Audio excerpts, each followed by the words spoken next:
সালটা ছিল 2019।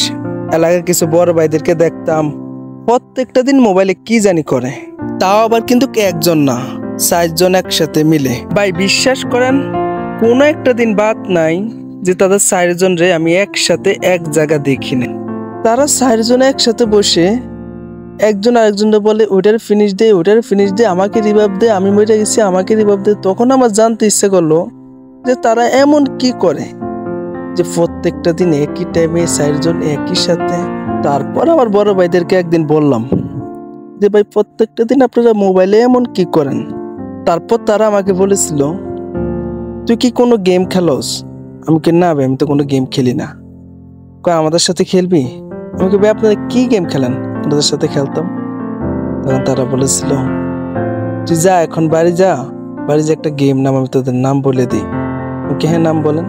বড় ভাইরা আমারে বলেছিল গেমটির নাম হলো যে ফ্রি ফায়ার। তুই গেমটি নামায় সময় কাটা, তোর থেকে ভালো লাগবে। তারপর অনেক দিন চলে গেল, আমি গেমটি নামাই নাই। তারপর দেখি তাদের সংখ্যা আস্তে আস্তে বাইরে যাইতেছে, 4 জন থেকে 8 জন হয়ে গেছে। তখন আমার আগ্রহটা আরো বেশি বাইরে গেল। তারপর আমি একদিন ভাবলাম যে আজকে আমি গেমটা নামাই একটু গেমটা খেলি, দেখি কেমন লাগে। তারপর আমি গেম নামাইছি, কিন্তু অ্যাকাউন্ট খুলতে পারি নাই। তারপর আমি সন্ধ্যাবেলা ভাইদের কাছে গেলাম যে ভাই আমি কোনো অ্যাকাউন্ট খুলতে পারতেছি না, কেমনে অ্যাকাউন্ট খুলে? তারপর বড় ভাই আমাকে বলল তুই কি ফেসবুক থেকে অ্যাকাউন্ট খুলবি নাকি জিমেল দিয়ে? আমি বললাম যে ভাই ফেসবুক থেকে খুলেন।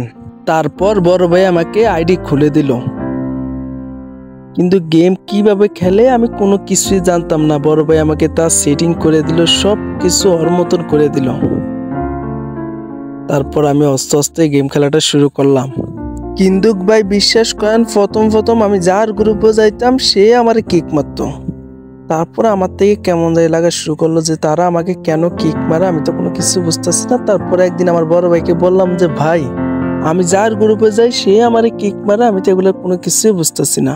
তখন বড় ভাই আমাকে বললো যে দেখ তুই তো গেম খেলতে পারস না, এই কারণে তোর সাথে কেউ খেলতে চায় না মাইনাস খাওয়ার ভয়ে। তারপর বড় ভাই আমাকে আরেকটা কথা বলেছিল যে তুই এখন থেকে আর কোনো চিন্তা করিস না, তুই এখন থেকে আমাদের সাথে গেম খেলিস। তারপর থেকে তাদের সাথে আমার গেম খেলা যাত্রা শুরু। তারপর খেলতে খেলতে আস্তে আস্তে আমি ভালো খেলা শুরু করি।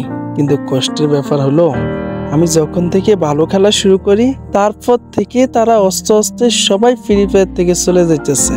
তারপর আমার বড় ভাইকে একদিন বললাম যে ভাই আমি তো এখন খেলতে পারি, আপনাদেরকে রিভাইভ দিতে পারি, কিল করতে পারি, আপনারা নলে এখন কেন ফ্রি ফায়ার থেকে চলে যাইতেছেন? আমাকে কোনো কিছু বলে নাই, তবে একটা কথা বলেছিল যে ইসমাইল তুই গেম খেল, তোর সাথে কোনো একদিন আবার আমরা গেম খেলবনি। তারপর মাঝখান দিয়ে 60টা বছর চলে গেল, এখনো তাদের কোনো খবর নাই গেমে। এর কিছুদিন পর আমার একটা বন্ধুর সাথে গেম খেলা শুরু করি।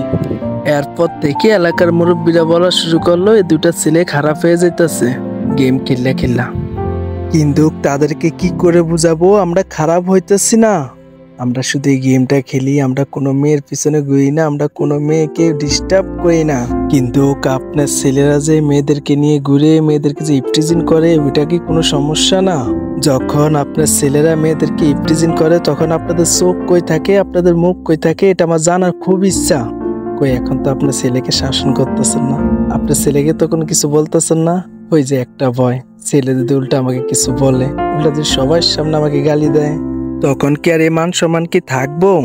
আচ্ছা যাক, এই সমস্ত কথা নাই বলি। তারপর কিছুদিন পরে আমার ওই বন্ধুরা বিদেশ চলে গেল। সেই বিদেশ চলে গেছে 2টা বছর হয়ে গেছে। এখন আর বলার মতন কেউ নাই, এখন আর কেউ বলবো না, কারণ এখন তো আমরা একসাথে আর গেম খেলি না। আমাদের একসাথে বসা, একসাথে আড্ডা দেওয়ার কোনো ক্ষমতা এখন আমাদের নাই। কিন্তু এখন ভালো লাগলে আমরা 2-1 ম্যাচ খেলে আবার সোজা অফলাইন। আচ্ছা যাক, এই সমস্ত কথা নাই বলি। আমি এখনকার ফ্রি ফায়ার লাভারদেরকে একটা কথা বলতে চাই, তোমরা পুরাতন প্লেয়ারদেরকে বা একটু সম্মান করো।